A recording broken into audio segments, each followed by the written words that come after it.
Welcome back to the show. So far, sorry, are you dancing? I wasn't dancing. I'm sorry. So far this evening, we've been chatting to former Fair City star Jenny Dixon and Limerick TD Tom Neville and comedian Alison Spittle. Well, next this evening, we're joined by the man who's got all the advice you need on how to nab the man or woman of your dreams this Valentine's. Please welcome Fergal Harrington from Intro Matchmaking. Hello. Fergal, you set up Intro Matchmaking with your wife, Rena. So how did you two meet? Well, my brother and Rena were friends back in the day, and we met. The first time I met Rena, I was 11, and she was not. That's okay. Save it. What? Yeah, I will save that one. So there was a party going on. Move forward 15 years. Okay. We met again, and then, basically, my brother is a singer-songwriter. She played a few songs of his. As a thank you, he said, I better thank you by buying a pint. Fergal, you're single, Rena, she's single, so let's sort this out. So Owen match made us, in fairness. So we have everything, we have him to thank for everything, to be honest with you. So first date was Michael Bublé a week later. Then a week after that, I said, I'm not interested in seeing anyone else. Are you? And she said, no. And she was a bit shocked. And I said, OK, let's A week later? Yeah, I don't like messing around. Fair play to you. Straight in. And then a couple months later, we just set up Intro because we decided there's an awful lot of friends and colleagues and family members are saying it's really hard to meet people, but I want something done in a private and confidential way. I want a genuine long-term relationship, but where do I go? What do I do? The dating sites aren't working, da-da-da-da-da. So we decided to... So you decided to be the national Owen? Yeah, or the wingman that people... The wingman was the buzzword that we came up with, and we thought, let's just be the wingman for people who lost the wingman in their life. You just said there, like, dating sites weren't working. Why aren't dating sites working? Well, you see, it depends on where you're actually going. A lot of the free apps that people would spend a lot of time on are filled with people who may not be the most genuine, that might misrepresent themselves, that might lie an awful lot. So the longer people remain on those, the more jaded they become about the whole dating scene. And then they almost think, geez, are there any good people out there? And the fact is there are, but you just need to put yourself into the right pool. So at least pay for a site where you know there's some onus on the person that they have committed in some way, shape or form, and you can identify the person is an actual person. But some of the free apps, you just don't know if they're even real. Yeah. Okay, you That's why he didn't show up to the date. He wasn't real. Not a real human. No, I know. He was a boss. It all makes sense. He didn't stand me up. Well, yeah. Trauma. Right.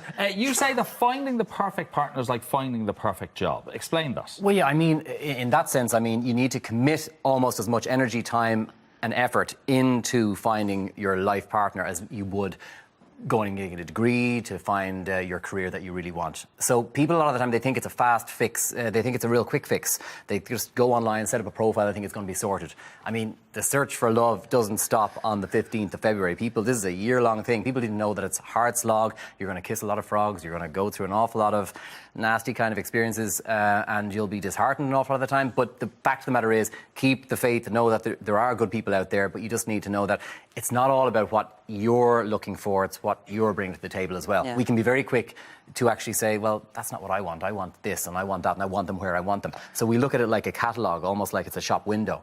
Right. That's okay. Yeah. So you need to manage expectations. That's what we do all day, every day. Okay. So people are looking for a match. So you say they're coming to you and I want this, this, and this, and you're saying, forget it, pal, it's not going to happen. Yeah. Well, literally today, I just got off the phone to someone who was 59, and he said, okay, what I want a family, I want kids, I want everything. And I said, that's okay, that's what you want. But the thing is, we can't get a 30-year-old to 35-year-old to agree to meet you. And he said, well, if I'm paying you, you get me what I want.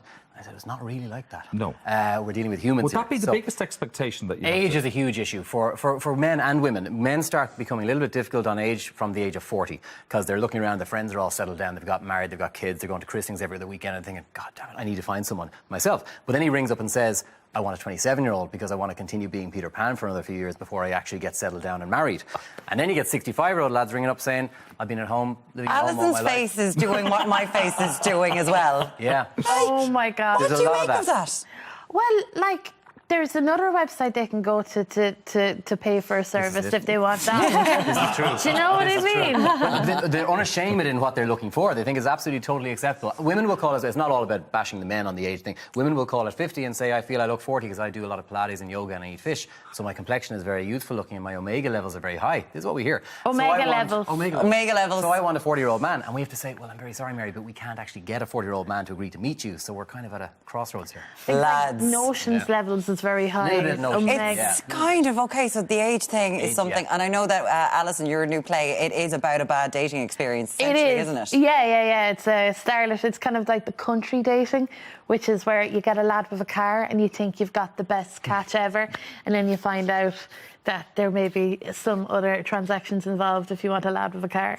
There we go. Yeah. About a starlet. Jenny, Tom, did you ever have to go down the dating app or online dating, or was it just meeting at the bar and that's it? We just met at the bar. We were lucky enough that But in the past, did you have old-fashioned to, way, you ever? know. I think why not? I think maximise, like, I have friends who met their partner on apps as well, and I think just, you know, or whether it's a private service, you know, like that's more tailored to your needs. I think just maximise your chances, like take up all the invites, join all the apps, join all the services available, and like what you were saying, it's like a, you know, dedicate time to us to pursuing that goal of finding and someone. be honest. Yeah. That's the major key. I mean, if people are looking to get fit, they go to the gym. There's nothing embarrassing about it, and the stigma has to be lifted. People are talking more and more about mental health, and that's great, but we don't talk about the loneliness factor, and that's a huge issue. So let's talk about loneliness factor, and sometimes in Ireland people are moving to cities. So in rural Ireland, do people have, is it just as easy for people to meet people there as in cities in Ireland? This is hard, I'd say. It's Harder, harder. yeah. It's absolutely harder. And there's more men physically living in rural areas than women. There's more women in cities because women spend longer in education, and therefore there's more women pocketed in cities because that's where the professional jobs are. So if you're the general profile might be 45-year-old Paddy, and he's the eldest son, he's going to inherit the farm. So he says, "Mammy, do you think I should meet a nice woman?" And Mammy says, sure, no woman is going to treat you the way I do and cook and clean the way I do. So a lot of the time there can be a little bit of Irish guilt put on him to stay because, you know, she wants him there. So then at 65, they may die at 90 something, and he's left thinking, what do I do now? I need an heir to pass my land on to. So rural Ireland, there can be a lot of issues around, you know, the land, and you'll stay here, and then if the guys aren't allowed experiment and experience, the girls usually leave. The girls usually go off to the cities. They go to college and they. So it's all, you say, it all depends on the road frontage. It does. It does. It does depend on that. There are 20,000 weddings in Ireland annually, so we're told. 5,000 of those end in divorce. Theirs won't. No, they won't. No pressure, lads. Okay, so where are we going wrong?